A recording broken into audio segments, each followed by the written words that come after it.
के तपाईँहरूलाई यस्तो भिडियो बनाउनु मन छ?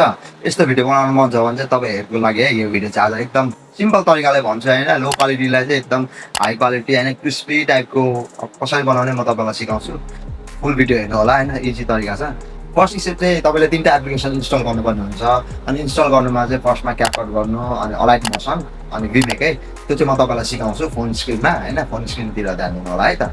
अब फर्स्टमा चाहिँ के गर्नुपर्छ भने तपाईँहरू क्यापकट ओपन गर्ने होइन। अब क्यापकट ओपन गरेर तपाईँ भिडियोलाई, अब एउटा भिडियो कुनै पनि भिडियोलाई अब तपाईँले टक्क लिनु होइन। लिइसके पछाडि अहिले चाहिँ तपाईँलाई म जस्ट अब सिकाउनुको लागि 5 सेकेन्ड मात्र गर्छु, त्योभन्दा बढी गर्दिनँ होइन। अब क्वालिटी चाहिँ खासै छैन, तपाईँलाई म अब सिकाउँछु होइन।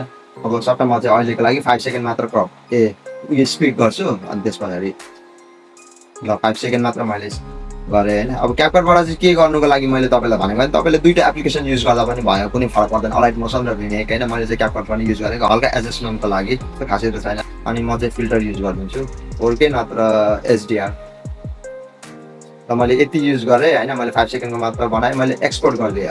अब चाहिँ अब नेक्स्ट स्टेप भनेको चाहिँ तपाईँले अलाइट मोसन खोल्नुपर्ने हुन्छ। अलाइट मोसन खोल्ने, अब मेरो यो भइसक्यो एक्सपोर्ट। तपाईँले अलाइट मोसन खोलिसके पछाडि अनि तपाईँलाई म एउटा टेम्प्लेट दिन्छु, मलाई मेसेज गर्नु होइन। म तपाईँलाई त्यो टेम्प्लेट दिन्छु, तपाईँले डाउनलोड गर्नु। अनि त्यसमा चाहिँ अब यो अलाइट मोसनमा चाहिँ कसरी अपलोड गर्ने चाहिँ होइन भने फर्स्टमा तपाईँ प्रोजेक्टमा जाने, प्रोजेक्टमा गइसकेपछि अपलोडमा जाने, अपलोडमा गइसकेपछि मैले दिएको त्यो फाइल XML फाइल तपाईँले यहाँ अपलोड गर्नु है त।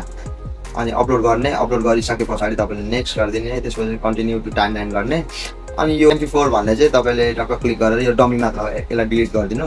यो प्लस आइकन छ यहाँ बटमको राइटपट्टि छ होइन। तपाईँले प्लस आइकनमा क्लिक गर्ने, अनि मिडियामा क्लिक गर्ने। त्यस पछाडि तपाईँले त्यो जुन तपाईँले सेभ गर्नुभएको भिडियो छ त्यसमा ट्याक्क क्लिक गरिदिने। क्लिक गरिदिइसके पछाडि भिडियोको लेन्थ अनुसार तपाईँले एडजस्ट गर्नुपर्ने हुन्छ। मैले चाहिँ सट्टा हल्का घटाइदिन्छु सबैलाई होइन। अब सबैलाई घटाउने हो, सुरुमा सबैलाई घटाउने होइन तपाईँ। अनि त्यस पछाडि अब घटाइसके पछाडि भिडियोको लास्टमा जानुपर्छ। लास्टमा गइसके पछाडि तपाईँले ट्याक्क एउटालाई क्लिक गर्ने, यो आइकनमा क्लिक गरिदिने, फुल भयो हेर्नुहोस्। अनि फेरि यसलाई पनि फुल गरिदिने, यसलाई पनि फुल गरिदिने। अब ठ्याक्क अब भिडियोको लेन्थसँग यो एकुरेट मिलेको छ। त्यस पछाडि तपाईँले यो भिडियोलाई, अब यो भिडियो छ, यो भिडियोलाई तपाईँले मुनि यता साइडमा क्लिक गरिराख्नु, अनि सट्ट मुनि ड्रप गर्ने। यहाँ टपको आइकनमा क्लिक गरिसके पछाडि तपाईँले 1080p तपाईँले उयो एक्सपोर्ट गर्नु। एक्सपोर्टको लागि एकछिन टाइम लिन्छ, भिडियोको लेन्थ अकर्डिङ हुन्छ होइन। तपाईँले एकछिन वेट गर्नु। यो भइसक्छ, यो भइसके पछाडि चाहिँ तपाईँले अब के गर्नुपर्छ भने सब सेभ गरिदिनु। सेभ गरेपछि भयो।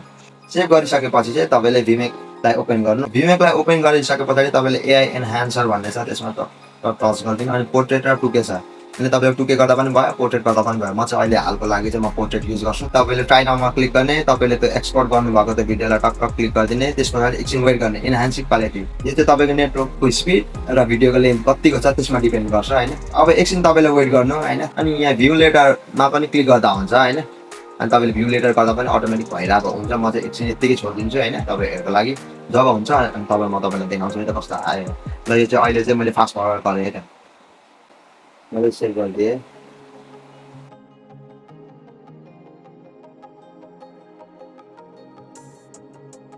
ल है त, तपाईँलाई भिडियो मन पर्यो भने लाइक गरिदिनु होइन। लाइक गरिसके पछाडि फलो पनि गरिदिनु होला होइन। ल धन्यवाद।